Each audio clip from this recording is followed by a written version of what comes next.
बिस्मिल्लाहिर्रहमानिर्रहीम। अस्सलाम वालेकुम डियर व्यूवर्स, उम्मीद है आप सब खैर वाफियत के साथ होंगे। डियर व्यूवर्स, हमारा बेसिक अकाउंटिंग की सीरीज़ शुरू है और इसमें जो आज का हमारा टॉपिक है वो है एसेट्स और उसके टाइप्स। इसको हम अकाउंटिंग टर्म्स भी कहते हैं, जो कि ये वो टर्म्स हैं जो कि बार बार आपके फाइनेंशियल अकाउंटिंग में, एडवांस अकाउंटिंग में, कॉस्ट अकाउंटिंग में, मैनेजरियल अकाउंटिंग में ये बार बार ये टर्म्स आते हैं, ये लुगत आते हैं। तो इसके लिए बहुत ज़रूरी है कि आपको इन टर्म्स का मालूम होना चाहिए कि ये टर्म्स कौन कौन से हैं, इसके टाइप्स कौन से हैं, इसमें क्या क्या चीज़ें आती हैं। तो आज का जो हमारा टॉपिक है वो है इंतहाई इम्पोर्टेंट और वो है एसेट्स। एसेट्स को उर्दू में असासाजात भी कहते हैं। तो आज हम इसमें एसेट्स के बारे में पढ़ेंगे, इसके टाइप्स के बारे में पढ़ेंगे और जो जो चीज़ें एसेट्स में आती हैं उनको डिटेल के साथ पढ़ेंगे। सबसे पहले हम अकाउंटिंग टर्म्स को थोड़ा सा एक्सप्लेन करते हैं।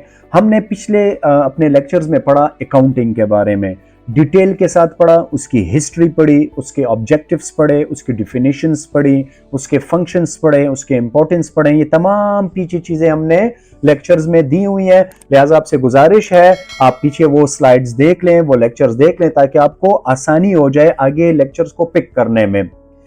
अकाउंट्स के बारे में हम पढ़ते हैं कि अकाउंट्स किसे कहते हैं। हम कहते हैं जी हमारा मीज़ान बैंक में अकाउंट है, हमारा यूबीएल बैंक में अकाउंट है, हमारा फलाने बैंक में अकाउंट है, ए बैंक में अकाउंट है, बी बैंक में अकाउंट है। तो ये अकाउंट बेसिकली होता क्या है?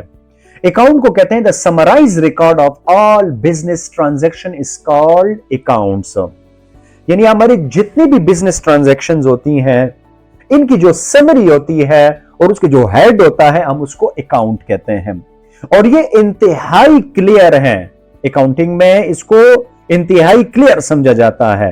क्लियर से मुराद ये जो अल्फाज हैं CLEAR, क्लियर। C से मुराद कैपिटल, L से मुराद लाइबिलिटी, E से मुराद एक्सपेंस, A से मुराद एसेट्स और R से मुराद रेवेन्यू। ये वो 5 चीजें हैं, हम इनको अकाउंटिंग के सतून भी कह सकते हैं, पिलर्स भी कह सकते हैं। यानी पूरी अकाउंटिंग इन 5 चीजों के ऊपर टिकी हुई है। इनमें से आप एक चीज भी हिला दें या हटा दें तो वो नहीं टिक सकेगी। और कारोबार में यही 5 चीजें होती हैं जो कि हम डेली रूटीन में इनको ऑपरेट करते हैं और इनसे हम मदद लेते हैं। तो इंशाअल्लाह इन तमाम सीरीज में एक एक पर मैंने अलग अलग लेक्चर बनाया हुआ है शॉर्ट किस्म का, ताकि आपको समझ आ सके। तो आज का जो हमारा टॉपिक है वो एसेट से रिलेटेड है। ये एसेट क्या है? असासाजात किसे कहते हैं? मालो मता। हम कहते हैं ना जी हमारा इतना मालो मता है, हमारा इतना एसेट है, ये सियासतदान अपना एसेट डिक्लेयर करे, ये गोशवारे में एसेट डिक्लेयर करे। तो ये एसेट्स क्या होते हैं हम यहां पर पढ़ेंगे। यानी हर वो कीमती चीज जो कि इंडिविजुअली एक शख्स की मलकियत में हो या एक कारोबार की मलकियत में हो, और हम उस कीमती चीज से फायदा हासिल कर सकें और उसकी एक फ्यूचर इकोनॉमिक वैल्यू हो, उसको एसेट्स कहते हैं। यहां पर इस मुख्तलिफ किस्म के 2-3 डेफिनेशंस भी हमने बयान किए हुए हैं कि एनीथिंग दैट हैज करंट और future economic value to a business. For businesses, assets include everything controlled and owned by the company that's currently valuable. He could provide monetary benefit. वही बात कि हर वो कीमती चीज जो आपकी मलकियत में हो और जो आपको फायदा दे, जो कि फ्यूचर में भी वो आपको फायदा दे, वो आपका एसेट्स कहलाता है। ठीक है जी। अब ऐसा नहीं है कि अब मिसाल के तौर पर मैं एक प्लॉट के आगे जा रहा हूं और मैं कह रहा हूं कि ये प्लॉट मेरा है। वो प्लॉट, वो लैंड, वो बिल्डिंग, वो कंप्यूटर, वो गाड़ी मेरी मलकियत में होनी चाहिए। जब वो चीज आपकी अपनी पोजीशन में होंगे तो आप उसको एसेट्स कह सकते हैं। सिंपल डेफिनेशन यहां पर हम करते हैं कि assets is an economic resources which are owned or controlled by a business. Economic resources से मुराद मुआशी जराए हैं। यानी असासाजात उन चीजों को कहते हैं जो कि हमारे मुआशी जराए हैं, जिनसे अल्लाह पाक हमें रिज़्क अता करता है, जो कि हमारी मलकियत में होती हैं, जिनको हम कंट्रोल कर सकते हैं, उनको एसेट्स कहते हैं। एनीथिंग विच इज वैल्यूएबल, यानी वही बात, हर वो कीमती चीज जो आपकी मलकियत में होती है, उनको हम एसेट्स कहते हैं। मिसाल के तौर पर कैश ऑन हैंड, जो कि पैसे हमारे पास पड़े होते हैं, ये हमारा एसेट है। कैश एट बैंक, यानी डिफरेंट बैंक्स में हमारा इंडिविजुअल और बिजनेस अकाउंट होता है, उसको हम एसेट्स कह सकते हैं। अकाउंट रिसीवेबल्स और डिटर्स, यानी जिससे हम कर्जा वसूल करते हैं, जिनको हमने कर्ज पर सामान बेचा होता है और वो हमें हफ्ते में, महीने में या साल के अंदर अंदर जब वो उन्होंने जो हमसे डीड की होती है, एग्रीमेंट किया होता है कि मैं आपको पैसे दूंगा, उसको अकाउंट रिसीवेबल कहते हैं।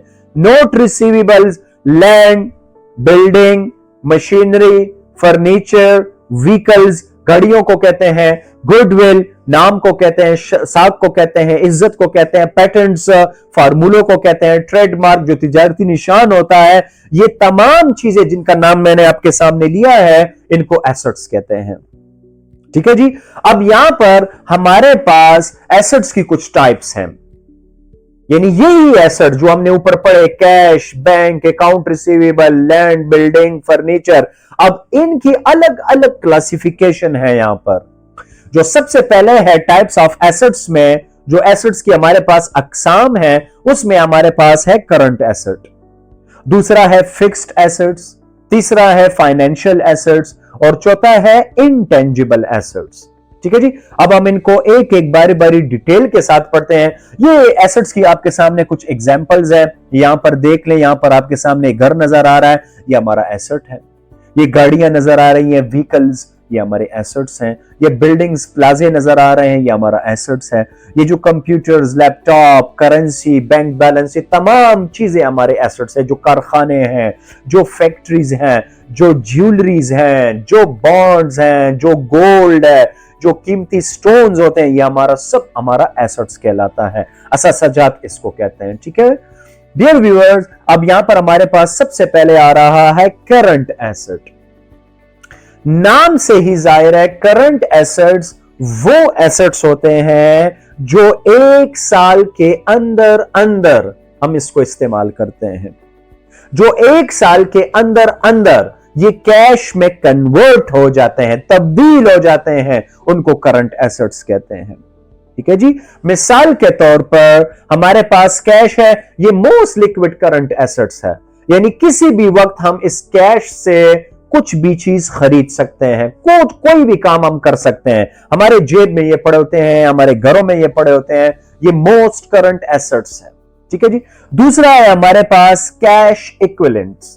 कैश इक्विवेलेंट्स में टी बिल आते हैं, जिसको ट्रेजरी बिल भी कहते हैं, कमर्शियल पेपर आते हैं और सर्टिफिकेट ऑफ डिपॉजिट भी कहते हैं, इसको टर्म्स ऑफ डिपॉजिट भी कहते हैं। ये भी, इनको भी हम मोस्ट लिक्विड करंट एसेट्स के तौर पर इस्तेमाल कर सकते हैं। ठीक है जी। फिर वही बात बैंक आ गया है, यानी किसी भी वक्त हम अपने बैंक से जो हमारे अकाउंट में, हमारे जो जाती अकाउंट में पैसे पड़े होते हैं, हम किसी भी वक्त निकाल सकते हैं। 925 बैंक का औकात है। थ्रू कैश, थ्रू चेक भी हम निकाल सकते हैं और थ्रू एटीएम, ये जो एटीएम की बूथ्स लगे होते हैं डिफरेंट बैंक्स में, डिफरेंट इलाकों में, हम 24 घंटों में किसी भी वक्त उससे अपने पैसे हम एटीएम के जरिए निकाल सकते हैं। तो ये मोस्ट करंट एसेट हो गया, यानी इजीली कन्वर्ट हो गया है कैश में। हमारे बैंक में पैसे पड़े हैं, वो इजीली कन्वर्ट हो गए कैश में। अकाउंट रिसीवेबल है, वही बात जो जिन पर हम कर्ज पर सामान बेचते हैं, या हमसे कोई कर्ज ले लेता है कि भाई हम आपको कल, परसों, हफ्ते बाद, महीने बाद हम आपको रकम अदा करेंगे, जिन्होंने हमसे मुआहदा किया होता है, ओरली या रिटर्न, जिस तरीके से भी किया होता है, तो हम जब उनको कहते हैं कि भाई हमें पैसे चाहिए, तो हमें वो पैसे वापस कर देते हैं। ये हमारा करंट एसेट है, यानी हम किसी भी वक्त उनको कह सकते हैं कि भाई आप अपनी पेमेंट कर दें। यानी 1 ईयर के अंदर, एक साल के अंदर अंदर जो कर्जे हमें वापस मिलते हैं, उनको करंट एसेट्स कहते हैं। ठीक है जी। ये अमेरिकन अप्रोच है अकाउंट रिसीवेबल, और ब्रिटिश अप्रोच में इसको डेटर्स कहते हैं। ठीक है जी। इसी तरीके से बिल रिसीवेबल्स हो गए, नोट्स रिसीवेबल्स हो गए, ये सब टाइप्स है अकाउंट रिसीवेबल्स की। ठीक है ना।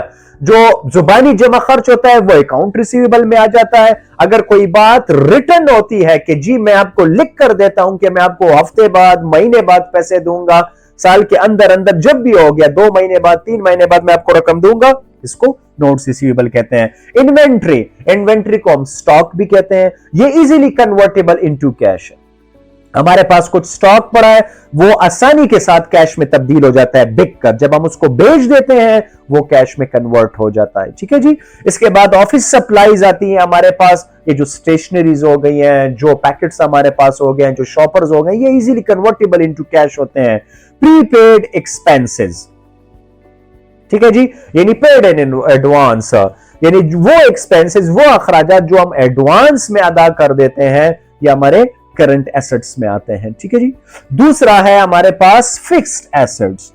इन फिक्स्ड एसेट्स को टेंजिबल एसेट्स भी कहते हैं, याद रखें। ठीक है जी। फिक्स्ड एसेट्स को टेंजिबल एसेट्स भी कहते हैं। अब फिक्स्ड एसेट्स वो एसेट्स होते हैं जो आसानी के साथ इजीली 1 साल के अंदर अंदर कैश में कन्वर्ट नहीं होते। हो सकते हैं लेकिन आसानी के साथ नहीं होते। ठीक है जी। अब इनमें हमारे पास बिल्डिंग्स आते हैं, व्हीकल्स आते हैं, फैक्ट्री इक्विपमेंट्स आते हैं, और बहुत सी चीजें आती हैं। ठीक है जी। अब इनमें हमारे पास देखें जी, लैंड बेहतरीन एग्जांपल है, जमीन, ये सबसे फिक्स्ड एसेट्स है, टेंजिबल एसेट्स है। ना हम इसको हिला सकते हैं, ना हम इसको उठा सकते हैं, ना ही हम इसको आसानी के साथ काट सकते हैं। बिल्डिंग हो गया दूसरे नंबर पर, ये दूसरे नंबर पर फिक्स्ड एसेट्स हैं। बड़ी बड़ी इमारतें आपने देखी होंगी, ये फिक्स्ड एसेट्स की कैटेगरी में आता है, ये उसकी फैमिली में आता है। हम इसको नहीं हिला सकते, नहीं हटा सकते, नहीं उठा सकते आसानी के साथ। प्लांट हो गए, प्लांट बीन हैवी मशीनरी, ये जो सीमेंट इंडस्ट्रीज हो गई हैं, जो मार्बल्स की इंडस्ट्रीज हो गई, देखिए यहां पर बड़ी बड़ी हैवी मशीनरी लगी होती हैं। जो हैवी मशीन्स होती हैं इनको हम प्लांट्स कहते हैं। ठीक है जी। मशीनरी आ गई, मशीनरी में डिफरेंट किस्म की मशीनरी आती है, यानी घड़ी से लेकर जूसर के, टोस्टर हो गया, जूसर हो गया, ओवन हो गया, ये तमाम चीजें आपकी मशीनरी में आती हैं। इक्विपमेंट्स, डिफरेंट किस्म के औजार, डिफरेंट किस्म के टूल्स, ये आपके फिक्स्ड एसेट्स में आते हैं। व्हीकल्स हो गए, व्हीकल्स में कार हो गया है, ट्रक हो गया है, बस हो गए, बाइक साइकिल हो गए, तमाम चीजें आपकी आती है। Mobile, air condition, solar system, computer, laptops, furniture, ये तमाम चीजें फिक्स्ड एसेट्स की फैमिली में आते हैं। ठीक है जी।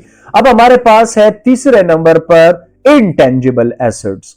इनटेंजिबल एसेट्स वो एसेट्स होते हैं जिनकी फिजिकल एग्जिस्टेंस नहीं होती, यानी कोई वजूद नहीं होता, जिनको हम आसानी के साथ टच नहीं कर सकते, यानी जिसको हम छू नहीं सकते, ये इनटेंजिबल एसेट्स कहलाते हैं। और इनटेंजिबल एसेट्स जो होते हैं इनकी मार्केट वैल्यू बहुत ज्यादा होती है, यानी इनकी बहुत ज्यादा वैल्यू होती है, इनको हम टच नहीं कर सकते, और ना ही इनकी कोई फिजिकल वैल्यू होती है। जिस तरह जमीन हो गया, बिल्डिंग हो गया, प्लांट हो गया, मशीन हो गई, इसकी तरह फिजिकल वैल्यू, फिजिकल एग्जिस्टेंस इसकी नहीं होती। वैल्यू तो होती है लेकिन एग्जिस्टेंस नहीं होती। अब इनटेंजिबल एसेट्स में हमारे पास जो आते हैं वो है गुडविल, जिसको नाम भी कहते हैं, शोहरत भी कहते हैं, साख भी कहते हैं, और टर्बन जिसको पगड़ी हम कहते हैं। ये तमाम चीजें जो है ये गुडविल की कैटेगरीज में आती हैं, गुडविल की फैमिली है, इनटेंजिबल एसेट्स की फैमिली है हमारे पास। ठीक है जी। अब यहां पर हमारे पास है पैटर्न्स। पैटर्न्स फार्मूले को कहते हैं। ठीक है जी।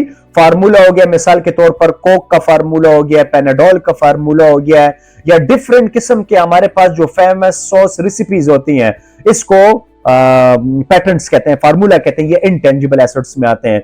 ब्रांड हो गया है, कॉपीराइट्स हो गया है, यानी हमें एक चीज की इजाजत मिल जाती है कि आप इसको यूज करें, कॉपीराइट्स उसको कहते हैं, मालिकाना हुकूक जिसको कहते हैं, ये हमारा इनटेंजिबल एसेट्स में आता है। ट्रेडमार्क हो गया, जो तिजारती निशान हो गया, ये तमाम चीजें, गुडविल, पैटर्न्स, कॉपीराइट्स, ट्रेडमार्क, ये आपको नजर नहीं आती लेकिन इनकी बहुत ज्यादा वैल्यू होती है। ठीक है जी। तो ये तमाम चीजें इंटेंजिबल एसेट्स में आ गई हैं। इनके अलावा जो हमारे पास एसेट्स की जो फैमिली में चौथे नंबर पर आ रहा है वो है नॉन करंट एसेट्स या नॉन ऑपरेटिंग एसेट्स भी इसको कहते हैं। ठीक है जी। ये कौन से होते हैं? ये वो एसेट्स होते हैं यानी इनको हम अपने बिजनेस में इस्तेमाल करते हैं। यानी अभी अभी हमारे पास कुछ पैसे हैं, मैंने अपने बिजनेस में इन्वेस्ट किए हैं, कुछ पैसों पर फिक्स्ड एसेट्स खरीदा है, कुछ पैसों पर मैंने डिफरेंट किस्म की चीजें खरीदी हैं, और कुछ पैसे हैं मेरे पास जिसको मैं इन्वेस्ट करता हूं अदर बिजनेस में।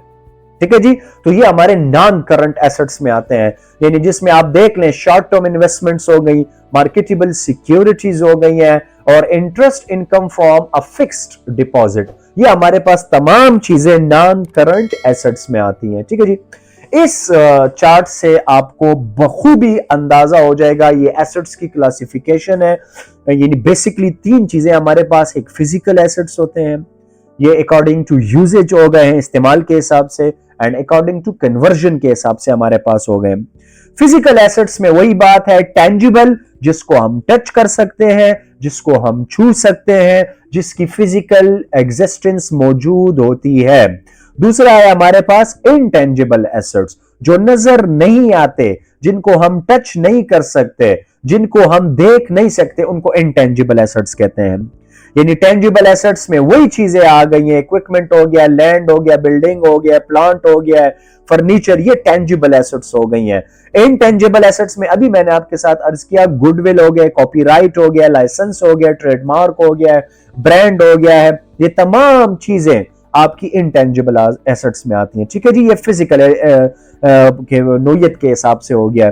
अब यूजेज के हिसाब से एक है ऑपरेटिंग एसेट्स और एक है नॉन ऑपरेटिंग एसेट्स। यानी ऑपरेटिंग एसेट्स उसे कहते हैं जिसको हम ऑपरेशन में लाते हैं। ठीक है जी। कैश हो गया, इन्वेंट्री हो गई, बिल्डिंग हो गया, मशीनरी हो गई, ये तमाम हमारे ऑपरेशन में आते हैं, ऑपरेटिंग एसेट्स हैं। और नॉन ऑपरेटिंग एसेट्स में शॉर्ट टर्म इन्वेस्टमेंट हो गई, वीकेंड लैंड हो गया, इंटरेस्ट इनकम, ये नॉन ऑपरेटिंग है। यानी एक प्लॉट है पड़ा हुआ है, बस मुद्दतों का पड़ा हुआ है, किसी उनसे हम फायदा ले ही नहीं सकते, ये नॉन ऑपरेटिंग हो गया। ठीक है जी। कन्वर्जन के हिसाब से अगर आप देखें तो इसमें फिक्स्ड एसेट आता है और करंट एसेट आता है। फिक्स्ड एसेट्स में हमारे पास बिल्डिंग हो गई, मशीनरी हो गई, जिसको हम छू सकते हैं, जिसकी फिजिकल अहमियत होती है, वैल्यू होती है। और current assets account receivable, inventory और कैश हो गई। तो डियर व्यूअर्स, उम्मीद है आज आप इस एसेट्स पे समझे होंगे, एसेट्स के एग्जाम्पल्स पे समझे होंगे और एसेट्स के टाइप्स पे समझे होंगे। ठीक है जी। Thank you very much.